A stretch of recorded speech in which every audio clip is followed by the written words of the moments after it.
Welcome to this interview with Professor Jesse Hoffnung-Garskof. I am Larry LaFontaine, Associate Professor at the University of Michigan, Ann Arbor, and it's a great pleasure to welcome you to our recording studios. Thanks, it's a great pleasure for me. Thanks, Jesse. Last year, the University of Princeton Press published your book, A Tale of Two Cities, Santo Domingo and New York after 1950. And this is a book that addresses a number of issues having to do with U.S. imperialism, the migration of Dominicans, and which is quite relevant to issues of contemporary debates about imperialism and immigrants in the United States. Could you tell us a little bit about your book? Sure, yeah. So it's a book about immigration history in its simplest terms, but it's a book that focuses rather than on the moment of arrival in the United States as the moment when immigration starts, on actually a longer process of relationship between these two places. I think a lot of people who live in New York would, or who have been to New York, would recognize that there are many, many Dominicans in New York. It's the largest foreign-born community in New York, and one of the largest Spanish-speaking communities in New York. And so Dominicans are everywhere in New York and the New York region. And many people who lived in New York before would identify the 1960s as the time that Dominicans started appearing.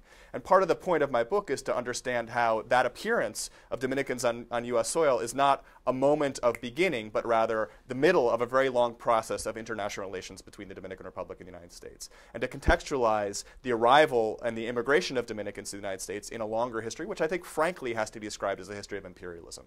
Because from the later part of the 19th century through the 1960s, the Dominican Republic was one of the countries in the world that was most affected by the expansive notions of U.S. imperialism and the changing notions of how U.S. empire should operate. And what were some of the key moments that marked that history? The United States actually tried to purchase the Dominican Republic from its own government, and probably would have in the 1870s had Congress actually approved the legislation. President Grant did approve a treaty. Dominican government approved the treaty, and Congress held it up because you needed a two-thirds vote in order to get it, and they didn't have two-thirds vote because some in Congress worried that the population of the Dominican Republic wasn't suitable to become American because it was a mixed-race population.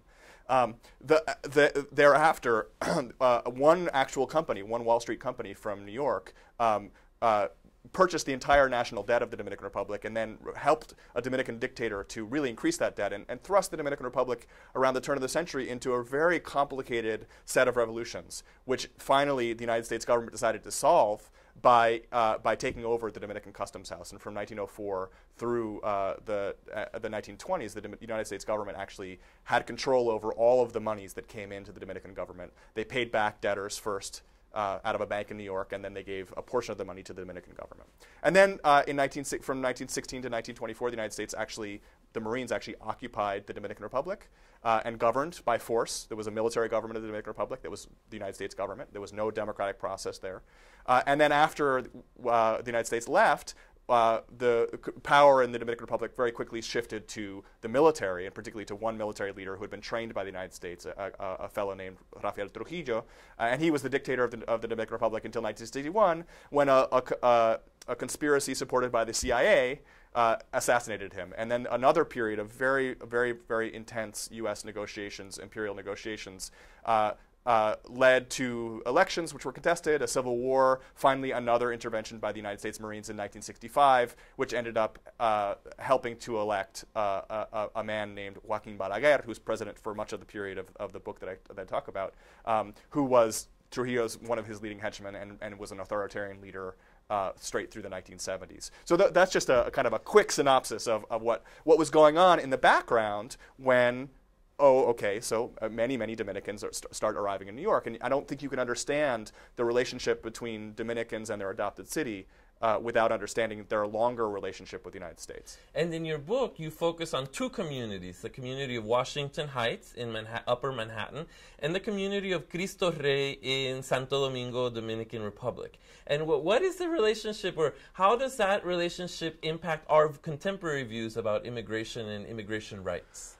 Well, there are a couple of things. One is I think that there's a notion in the United States, and I think it's a notion that comes out of a very powerful national mythology, and actually a liberal national mythology, because conservatives about immigration have always basically argued that immigrants shouldn't come to the United States because they're not suitable to be American, either for racial or cultural reasons. And liberals have constructed a counter-narrative which says immigrants should come because they're sacrificing everything and all they want to do is be transformed into Americans, right? And that, I think, is a very restrictive way of defending immigrant rights or people who are forced to be mobile's rights to claim human rights.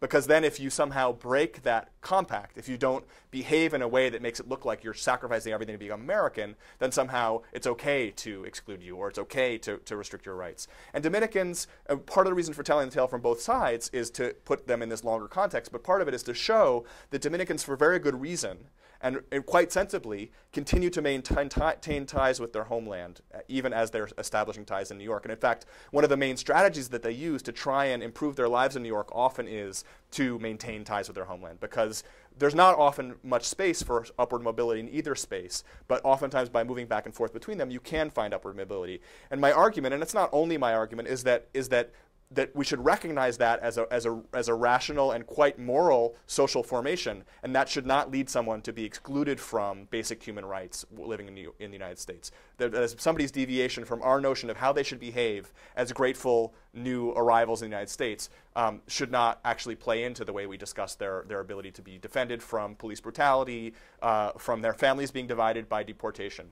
The other thing that I would say, which links to the first question, which is that I think people mistakenly, as part of this liberal notion of what immigration is, mistakenly imagine that U.S. immigration laws are the most important thing in determining who comes and who doesn't to the United States. And in fact, the story of the Dominican Republic really shows this, because Dominicans start coming in the early 60s when the United States is involved in invading the Dominican Republic, when the United States builds huge new embassies in the Dominican Republic to try and help control Dominican politics. And that's what starts to bring Dominicans into the United States. It's not until 1968 that the supposed liberalization of immigration policy of the 1960s it comes into effect. And in fact, that supposed liberalization is an attempt to try and restrict immigration from Latin America. It completely reverses the way that most people think about immigration in the 1960s. That wasn't a moment of opening. It was actually a moment when Dominicans and Mexicans were redefined. No effect was done on how many were coming, but the people who were coming were redefined as illegal rather than as legal. And that is what U.S. immigration law did. It didn't change who came, didn't change who wanted to come. It simply changed our definition of those people and made it possible for a whole segment of society to abuse those people because now they were defined as illegal, even though they came for the same reasons, they came under many of the same circumstances, and they were doing basically the same thing that they would have done under the earlier legal regime. And I think that has a lot to say about the way that people are talking about illegals and legals now, because there's really not a moral or a practical difference. It's really a kind of a definitional difference that comes out of U.S. legal terminology. So these are some of the issues and topics that Jesse Hoffnung-Garskof covers in his book, A Tale of Two Cities, available from Princeton University Press. Thank you so much for your words. Thank you, Larry. Thanks.